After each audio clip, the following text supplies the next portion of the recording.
আসসালামু আলাইকুম, welcome to my page Sabira's Kitchen. সবাই কেমন আছেন বন্ধুরা? আশা করি আল্লাহর রহমতে অনেক ভালো আছেন। আমিও আপনাদের দোয়ায় অনেক ভালো আছি। আজকে আমি আপনাদের সাথে ছোটো মাছ দিয়ে ভীষণ মজার একটি রেসিপি শেয়ার করব। আশা করি আপনাদের ভালো লাগবে।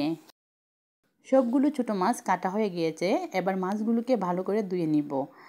বন্ধুরা, আপনারা যারা ছোটো মাছের মাথা খেতে পছন্দ করেন না, আপনারা এই মাছের মাথা ফেলে দিতে পারেন। বন্ধুরা, এই ছোটো মাছ দিয়ে আপনাদের সাথে লাউ পাতা দিয়ে পাতুরি রেসিপি শেয়ার করব। আমি কিভাবে লাউ পাতা দিয়ে ছোটো মাছের পাতুরি বানাই সেটা দেখতে হলে অবশ্যই বন্ধুরা আমার সম্পূর্ণ ভিডিওটি সঙ্গে থাকতে হবে। খুবই মজা ও টেস্টি হয় এই ছোটো মাছ দিয়ে লাউ পাতার পাতুরি। এখানে আমি পরিমাণ করে নিয়েছি মলা মাছ, আর মলা মাছের সঙ্গে পরিমাণ করে দিয়ে দিলাম পেঁয়াজ কুচি। আপনারা আপনাদের পরিমাণ করে পেঁয়াজ কুচি দিয়ে দিবেন। আপনারা চাইলে পেঁয়াজ কুচির পরিবর্তে পেঁয়াজ বাটাও দিতে পারেন। এই রান্নাতে পেঁয়াজ কুচি পরিমাণটা একটু বেশি দিব। এবার দিয়ে দিব পরিমাণ করে মরিচ গুঁড়ো। আপনারা আপনাদের স্বাদ মতো ঝাল দিয়ে দিবেন। এবার দিয়ে দিব পরিমাণ করে হলুদ গুঁড়ো আর ধনিয়া গুঁড়ো। আর দিয়ে দিব 1 টেবিল চামচ সরিষা ও কাঁচামরিচ বাটা। এখানে আমি 4টা কাঁচামরিচ দিয়েছি। আর দিয়ে দিব আধা চা চামচের পরিমাণে রসুন বাটা। আর দিয়ে দিয়েছি 2 টেবিল পরিমাণের মতো সাদা তেল।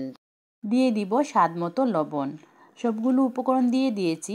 এবার ভালো করে মাছের সঙ্গে মিশিয়ে নিব।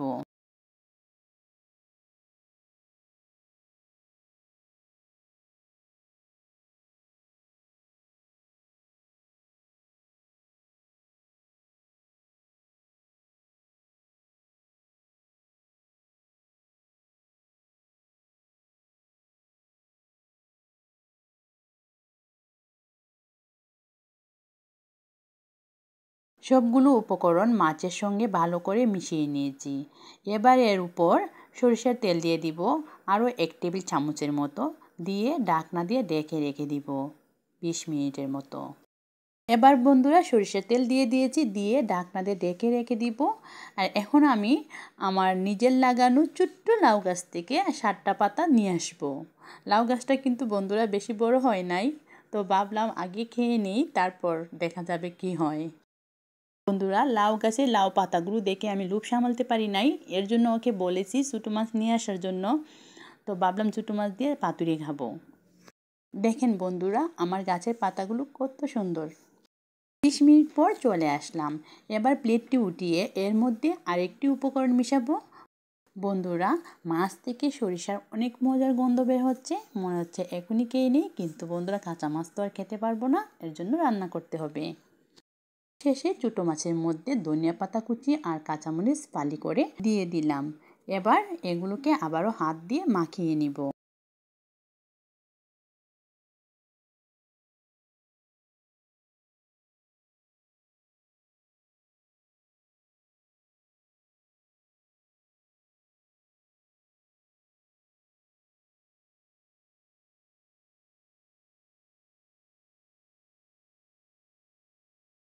এবার আমি রান্না করার জন্য একটি পাতিল বা ফ্রাইপ্যান নিয়ে নিব।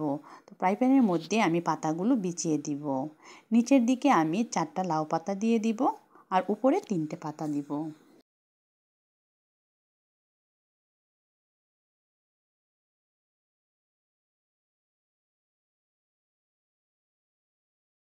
ভালো করে 4টা লাউ পাতা আমি নিচের দিকে বিছিয়ে নিয়েছি।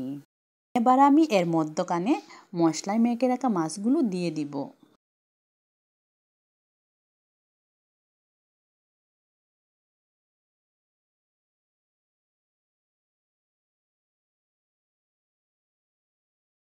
সম্পূর্ণ মাছগুলো আমি দিয়ে দিয়েছি। এবার এর উপর আরও 3টে লাউ পাতা দিয়ে মাছগুলো ঢেকে দিব। লাউ পাতা দিয়ে মাছগুলো আমি খুব ভালো করে ঢেকে নিয়েছি। এখন আমি এই মাছেতে কিছু পানি দিয়ে দিব। একদম নিচে যে পাতাটা দিয়েছি সেই পাতাটা উল্টিয়ে অল্প অল্প করে কিছু পানি দিয়ে দিব। রান্না করার সময় যদি পাতিলে পানি না থাকে তাহলে পাতাগুলো পুড়ে একদম কালো হয়ে যাবে। অল্প পানি দিয়ে দিলে পাতাগুলো আর পুড়বে না। আমি পরিমাণ করে পানি দিয়ে দিয়েছি। এই পানি দিয়ে লাউ পাতা ও মাছ খুব সুন্দর করে সিদ্ধ হয়ে যাবে। এবার ঢাকনা দিয়ে চুলার আগুন কমিয়ে 5 মিনিটের মতো রান্না করব। 5 মিনিট পর ঢাকনা উঠিয়ে দেখে নিব। পাতাগুলোও বেশ নরম হয়ে গেছে, পানি ছাড়তেও শুরু করেছে।